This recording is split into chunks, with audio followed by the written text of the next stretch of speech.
හාමුදුරුවෝ බැංකුවට යන්නේ නැද්ද කියලා හරිද? ඕක දැන් අපි අර FB එකේ ආතල් එකට ගත්තට බෝගේ සිරාම සීන් නැතර මම හවසත් නිකන් පෝස්ට් එකකුත් දැම්මා. ඉතින් දැන් හාමුදුරන්ගේ සල්ලි OTP එකක් ඇවිල්ලා අරගෙන ඉතින් හරිද? දැන් හාමුදුරුවෝට කලින් කියනවා මේ මට ඔන්ලයින් බැංකින් එපා මම මේ මොනවත් එපා කියලා කියලා තියෙන්නේ. මට බැංකු පොත විතරයි ඕනේ කියලා හාමුදුරුවෝ බැංකු පොත නරගෙන තියෙන්නේ. අපි ওই බැංකු පොත තරම් අපි බැංකු ගාන යන්නේ නැහැ නැත්ත කතාව දැන් මම දැන් උඹලා යන්නෙත් නැහැ.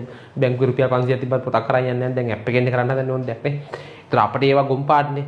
ඇප් එකක් තියෙනවා ට්‍රාන්ස්ෆර් කරන්න පුළුවන්. ඕවා ළමයි මේ ඔයාලා අර අපි උනත් බලද්දි අර අපි හැමතිස්සෙම අපේ ලෙවල් එකෙන් බලලා හරියන්නේ නැහැනේ. ගම්බද මිනිස්සු ඉන්නවා දුෂ්කර පැතිවල මිනිස්සු ඉන්නවා OTP නෙමෙයි ඔය ඇප් නෙමෙයි මිලෝදයක් ෆෝන් එකක් වගේ ස්මාර්ට් ෆෝන් එක සමහර අය ගතේ නැහැ නේතරම. එතකොට ඉතින් මේ මිනිස්සු ගන්දුණු කරන්නේ අර බැංකු පොත හරහා තමයි ගන්දුණු කරන්නේ. ඉතින් මේ බැංකු පොත අරන් බැංකුවට ගිහලා සල්ලි ගන්න යද්දි සල්ලි ටික නැහැ කියලා කිව්වම ඉතින් යකාන කියනවනේ ඒක මරාගෙන කණ්ඩ යන්නේ ඒකනේ අර ගේමිල්ලන්නේ අර හාමුදුරුවෝ දරදඩු වෙලා ඉන්නේ. ඔය හේතුව අවුරුදු දැන් මට ඔය හාමුදුරුවන්ව මතක 2012 විතර ඉඳන්. හරිද? මොකද ඉස්සල්ලාම මුල් කාලේ අපි හාමුදුරුවන්ගේ වීඩියෝ එකක් ඔය විතරට කුණු හරුවෙන් බැලලා එක්ක ගහන්න යනවා. ඒ වීඩියෝ එක බලද්දි 2011 12 කොහොද. බලන්න ඕන මේ පරණ වීඩියෝ එකක් දැන් අවුරුදු 12ක් 13ක් විතර පරණයි ඒක. දැන් වෙල ලයිට් මේ ඩිස්කනෙක්ට් කරන්න කියලා කරන්ට් එක ඒ වෙලාවේ කුණු හරප ගියාන් දැන් අර හෙන්නයි ඉතින් අර හාමුදුරුව කෙනෙක් සිවුරක් දාගෙන කුණු හරප ගියද්දි ඒකේ පොඩි මේකක් තියෙනවනේ. ඒක නිසා අර කට්ටිය එක ශනිකව ආතල් පැත්තට බයිට් එකට තමයි ගන්න ඉතින් අපිට අර බදාදර එනවා කියලා අර හූ කියලා ඇද්දි ඒක අර පොඩි නේ ඒකේ පොඩි ආතල් එකක් ගන්න පුළුවන්. හැබැයි ආතල් එක නෙවෙයි දැන් ඕක අපට වෙන්නත් පුළුවන් ඕනලා. හරිද?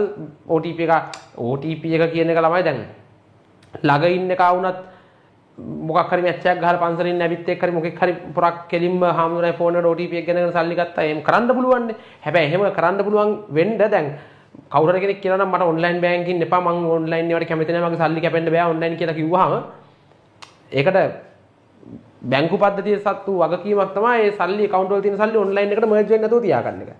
නැත්නම් දැන් සමහරවල්ලාට ওই බැංක් වලින් ෆෝම් ෆිල් කර ගන්නවා. හරිද? SMS alert එවන්නම් ෆෝන් එකට SMS එකක් එනවා. ඕවා කිව්වහම ඉතින් සමහරවල්ලාට හාමුදුරුවෝ සමහරට හා කියලා ෆිල් කරලා දන්නේ නැහැ. හරියට ওই කන්ඩිෂන් කියන්නේ නැහැ නේ. මෙහෙම දැන් හාමුදුරුවෝ නෝක ෆිල් කරන්නේ නැද්ද? අපි උනත් බැංකුවට ගිහලා SMS alert හදාගන්න කියලා ඔන්ලයින් බැංකින් හදාගන්න කියලා ෆෝම් එක ෆිල් කරද්දී අපට ඇන කියන්නේ නැහැ නේ. මේ මෙහෙම සීන් එකන OTP එකවල සල්ලි ගන්න පුළුවන්. අනික ඔක්කොම ගහලා තියෙන ඉංග්‍රීසි වලින් සමහරවල්ලාට කන්ඩිෂන්ස් ගහලා තියෙන්නේ.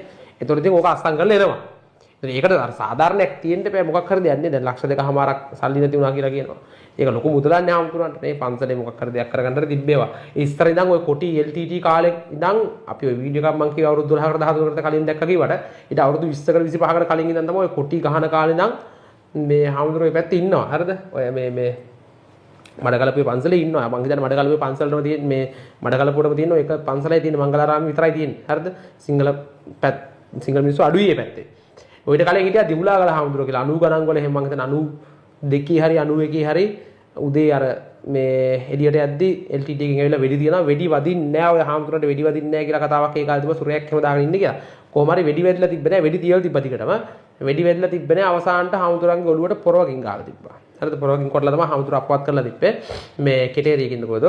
ඒ දිමුලාගල හාමුදුරුවෝත් ඉස්සර එහෙම තමයි මේ පැත්තේ සිංහල මිනිස්සුත් එක්ක එකතු වෙලා හේන් හදාගෙන අර ඉන්න මිනිස්සුන්ට ජීවත් වෙන්න නැති මිනිස්සුන්ට කන්න දීලා නේ මේ මට මතකයි JR ජයවර්ධනත් හරි ප්‍රේමදාසටද වන්දනේ JRද වන්දනේ කුඩෙන් ගහන්න ගියා කියලා කතාවක් තිබ්බ ඉස්සර මට මතකයි අපේ ගෙවල් එහෙම කතා වෙනවා එක මේ මහා ජනාධිපතිට හරිද ඒ වෙලාවේ ප්‍රශ්නයක් විසඳ ගන්න බැරි වෙලා කුඩේ අරන් ගහන්න ගියා හාමුදුරුවෝ. ඒ වගේ හාමුදුරුවෝ ඉන්න තියෙනවා. දැන් අපි අර ඉතිහාස පොත්වල අපි ඉගෙන ගන්න අර වාරිපොළ සුමංගල හාමුදුරුවෝ එහෙම අර කතා කරන්නේ සුද්දන්ගේ නිකන් අර හෙන්න ගේමක් කෝල් කරා මොනවද මේ එහෙම අර කතා කරනවනේ.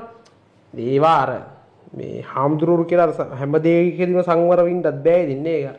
සෝවන් වෙලත් නැහැ නේ ඉතින් හාමුදුරුවෝනාට. එහෙම ඇත්තේ නැත්නම් අපි දන්නේ ඔය අර අපිත් අර FB එකේ නිකන් ඔය සමහරවිට මීම් එක කරනවා හරි එකට ෂෙයා කරන එක හරි.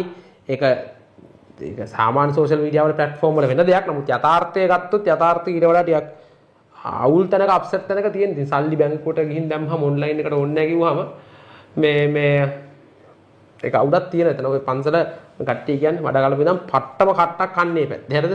ඒ කියන්නේ ඔය අන්‍යාගමික කියලා අර සමහරවල්ලාට කරදර කරනවා. දැන් ඕන ආගමක් අදහන්න පුළුවන් මිනිස්සෙට. අර ඒ වර බලෙන් ආගම් වලට බදව ගන්න. ඒ වගේ සීන් තියෙනවනේ. ඉතින් ඒවත් එක්ක හැපි එන්න කට්ටක් ආගෙන තමයි ඉන්නේ.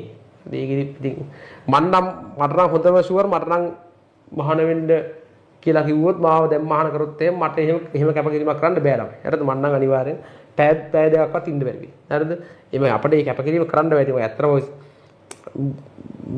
බෞද්ධයෙක් විදිහට හාමුදුරු කෙනෙක් සිවුරක් දාගෙන කරන කැපකිරීම බිස්නස් එකක් විදිහට කරගෙන කරන් යන අය ඉන්නව නැත්තේ නෑනේ. නමුත් ඒ සිවුරක් දාගෙන පන්සලක් ඇතුළට වෙලා බුදු සාසනය වෙනුවෙන් ඉන්නවා කියන එක තනත් මාර කැපකිරීමක් තියෙනවා. ඒක අමතක කරන්න එපා. හරි.